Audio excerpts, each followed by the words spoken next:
Hello guys, in this video we are going to discuss the types of system software. अगर आपने system software के बारे में समझना है तो डिस्क्रिप्शन में लिंक दी गई है और आप लिंक के थ्रू उस वीडियो को एक्सेस कर सकते हैं. So system software manage computer hardware and support applications as well. And it is the foundation for all other softwares. Means all other software means internet softwares और application softwares जितने भी हम system पे install करते हैं उन सब के लिए ये एक फाउंडेशन है. बिफोर मतलब सिस्टम सॉफ्टवेयर इंस्टॉल करने से पहले हम उनको इंस्टॉल नहीं कर सकते हैं. That's why this is the foundation of those other softwares. But we will discuss in this video the types of system software, जिसमें 4 essential types है: operating system, translators, utility softwares, and device drivers. Let's discuss operating system. And the core functionality of operating system is to manage processes, memory को handle करना, files को handle करना, and then IO operations को efficiently उनकी task को perform करना. ये operating system की एक core functionality है. ये प्रोसेसेस को मैनेज करता है, मेमोरी मेंटेनेंस देखता है, and files and folders directories अगर क्रिएट हो रहे हैं तो उनको मेंटेन रखना, उनको स्पेसिफिक लोकेशन प्रोवाइड करना. This is again the functionality of operating system. And input output जितने भी ऑपरेशंस होते हैं उनको एफिशिएंटली रन करना भी ऑपरेटिंग सिस्टम की एक फंक्शनैलिटी है. यूजर इंटरफेस में it provides 2 type of interfaces. एक ग्राफिकल इंटरफेस होता है और एक कमांड लाइन इंटरफेस होता है. And through these interfaces we can interact with the system. Popular examples of operating system is Windows, Mac operating system है, Linux है, Android है, एंड आईओ ऑपरेटिंग सिस्टम्स है जो कि डिफरेंट डिवाइसेस के ऊपर इंस्टॉल होता है. And according to need of that device we are installing operating systems. Mostly Windows use करते हैं but these all are also suitable for the system requirements. Market share के according Windows holds 73% of the desktop operating system market according to 2024. So next one is a programming language translators. ठीक है, again there are 3 types of programming language translators, जो कि सबसे पहला है compiler. ठीक है, compiler क्या करता है? It converts all the source code into executable file before running. इसको रन करने से पहले उनको कन्वर्ट कर लेता है सोर्स कोड को एग्जीक्यूटेबल फाइल में. तो इससे क्या होता है? It improves the code speed and reduce file size during compilation. ठीक है, ये इसको एक मदद मिलती है जिसकी वजह से इसकी स्पीड बढ़ जाती है और दूसरे जो फाइल की जो साइज है उसको रिड्यूस कर लेता है. And then it creates a linking and it combines object files to create the final executable. जितने भी फाइल्स हैं उनको कंबाइन कर लेता है for the final execution. इसके जो एग्जांपल्स है that is GCC and it stands for GNU Compiler Collection which is widely used in software development. जैसे कि C++ है, C है, Fortran languages है. These needs to be converted into executable form and compiler is used to convert these source code into executable files. Next one is interpreter.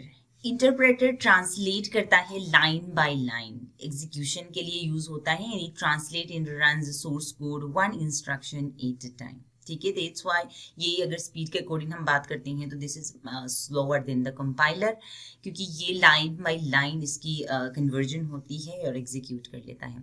So interpreter software must be installed to execute code. And debugging के लिए ये अच्छा है, easier to debug. Debugging means के errors को remove करना, उनको ठीक करना, that is debugging.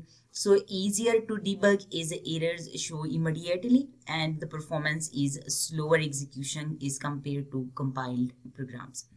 Next one is assembler. Assembler just low level language जो है या assembly जो language है उनको directly machine code में convert करने का काम करता है. Then next one is one of the type of system software is utility softwares. इसकी जो functionality है it needs to maintain, manage and optimize computer performance and security. ठीक है, यानी कंप्यूटर सिस्टम को मेंटेन रखना, उसमें मेमोरी यूसेज कितनी है, ठीक है, कितना हमारे पास स्पेस रहता है, कितना ऑक्युपाई किया हुआ है, कहीं कोई वायरस अटैक तो नहीं हो रहा। तो यानी एक सिस्टम को मेंटेन रखने के लिए, उसको मैनेज करने के लिए यूटिलिटी प्रोग्राम्स यूज होते हैं, जैसे कि या यूटिलिटी सॉफ्टवेयर्स और यूटिलिटी प्रोग्राम्स कह सकते हैं। एग्जाम्पल्स में एंटीवायरसेस है, डिस्क डिफरेंटर है, एंड देन फाइल मैनेजर्स है, बैकअप सॉफ्टवेयर्स हैं। These are the best examples of utility programs. And market insights की अगर हम बात करते हैं तो antivirus market reach 45 billions by 2030 and the performance of this is defragmentation boost disk speed by up to 50% in a fragmented drives। यानी कि let's suppose अगर हमारे पास मेमोरी फुल हो जाती है तो हमें एक नोटिफिकेशन मिल जाता है कि डिवाइस में अभी मेमोरी फुल हो गई है, so you need to boost it. ठीक है, तो जो एक्स्ट्रा जो अननेसेसरी फाइल्स हैं उनको रिमूव कर लेते हैं। Again we need to maintain that device. तो ये सारा जो फंक्शनैलिटी प्रोवाइड करता है ये यूटिलिटी सॉफ्टवेयर्स का काम होता है। या लेट्स सपोज कोई रिस्क आता है सिस्टम के ऊपर, हम कोई यूएसबी इंसर्ट करते हैं, अगर उसमें वायरस है तो वो ऑटोमेटिकली उस चीज़ को डिटेक्ट करता है और हमें नोटिफिकेशन देता है कि this USB is not suitable for this one, या इसमें वायरस अटैक है। या हम इंटरनेट से कोई फाइल डाउनलोड करते हैं तो उसमें भी हमें नोटिफिकेशन मिलता है, अगर वो फाइल हमारे सिस्टम के लिए रिस्की है तो उसके अकॉर्डिंग भी नोटिफिकेशन मिलता है। तो ये सारा जितना भी काम करता है this task is assigned to utility softwares, आप यूज समझे। So next one is device drivers. Device drivers का क्या काम है? It allows operating system to communicate with the specific hardware devices. ठीक है, जितने भी इनपुट आउटपुट ड्राइवर्स डिवाइसेस हैं उनको जब हम सिस्टम के साथ कनेक्ट करते हैं तो वो डायरेक्टली आपस में कम्युनिकेट नहीं करते हैं। Without device drivers they are unable to communicate, या ह्यूमन भी उसको ऑपरेट नहीं कर सकते हैं। लेट्स सपोज हमने कोई प्रिंटर ऐड किया है, कनेक्ट किया है एक सिस्टम के साथ, तो अभी वो डायरेक्टली वो जाके प्रिंट नहीं करेगा। ठीक है, जब तक हम उसमें डिवाइस ड्राइवर्स इंस्टॉल नहीं करते हैं। जब यानी डिवाइस ड्राइवर्स क्या करते हैं, उस दोनों डिवाइसेस के अंदर एक कनेक्टिविटी प्रोवाइड करता है, कम्युनिकेशन एक प्रोवाइड करता है, तो ये इसके लिए यूज होते हैं।